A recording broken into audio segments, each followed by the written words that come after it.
Hai semuanya, assalamualaikum. Balik lagi di channel YouTube Dapur Dian. Hari ini aku mau berbagi resep ide jualan lagi. Di semua warung ini pasti ada jualan satu ini. Di kotaku ini namanya roti gepeng. Ini enak banget. Ini isiannya kelapa. Kita buatnya juga mudah banget. Gak perlu oven dan gak perlu mixer. Yuk langsung saja kita buat. Ini pertama aku buat isiannya dulu ya. Pertama siapkan panci dan masukkan 100 gram gula pasir. Masukkan sejumput vanili bubuk. Masukkan juga sejumput garam. Masukkan juga 2 lembar daun pandan dan ini akan kita larutkan dengan 200 ml air. Nyalakan kompor di api yang sedang, lalu ini kita akan masak sampai mendidih atau sampai gulanya ini benar-benar larut. Nah, jika sudah mendidih ini akan aku masukkan 200 gram kelapa parut. Untuk keterangan bahan-bahannya yang lebih jelas, teman-teman silahkan cek di kolom deskripsi ya.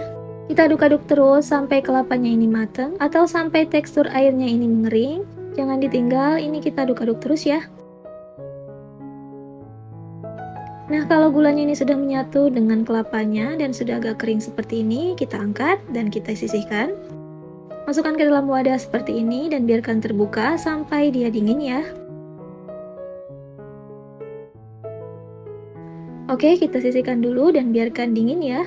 Tahap selanjutnya ini akan aku bikin adonan rotinya. Pertama siapkan 300 gram tepung terigu protein tinggi. Di sini aku pakai merek Cakra Kembar. Kemudian campurkan dengan 2 sendok makan gula pasir dan masukkan setengah sendok makan Vermipan atau ragi instan. Kita aduk-aduk dulu bahan keringnya ini sampai merata. Nah, kalau sudah kita masukkan 200 ml susu cair dingin. Di sini aku pakai susu UHT. Kita tuang secara bertahap lalu ini sambil kita uleni.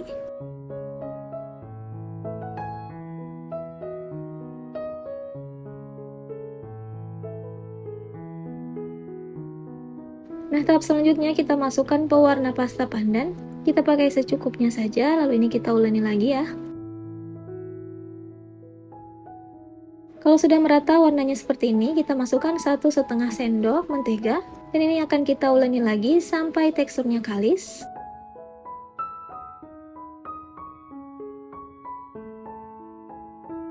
Nah teman-teman, ini dia hasilnya ya. Ini sudah kalis adonannya. Dan ini akan aku istirahatkan selama kurang lebih 30 menit. Dan teman-teman, setelah 30 menit ini adonannya sudah mengembang. Dan ini akan aku bagi dan aku bulat-bulatin ya. Karena nanti aku jual dengan harga 3.000-an, ini aku bagi menjadi 11 pieces saja. Dan masing-masing ini beratnya 48 gram. Kalau teman-teman pengen jual dengan harga 1.000-an atau 2.000-an, ini ukurannya tinggal dikecilin aja ya. Ini kita masukkan isiannya sesuai dengan selera teman-teman. Nah, setelah kita isi, ini bagian ujungnya kita rapikan. Pastikan benar-benar rapat dan tertutup agar isiannya tidak keluar. Pastikan juga ini sisi atas dan bawahnya rapi dan mulus ya. Kita isi dan lakukan seperti ini sampai selesai.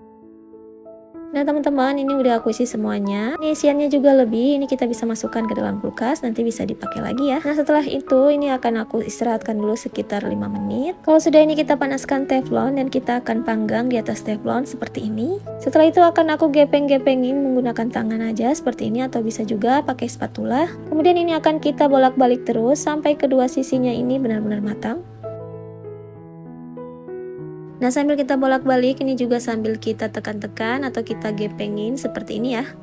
Nah, teman-teman, ini kurang lebih 5 menitan aja ini udah mateng ya. Teksturnya juga ini udah kering dan adonannya udah nggak basah lagi. Itu tandanya udah mateng, warnanya juga udah lebih pucat ya. Setelah itu ini kita angkat dan ini dia hasilnya. Kita diamkan dulu sampai benar-benar dingin, lalu kita bungkus ya.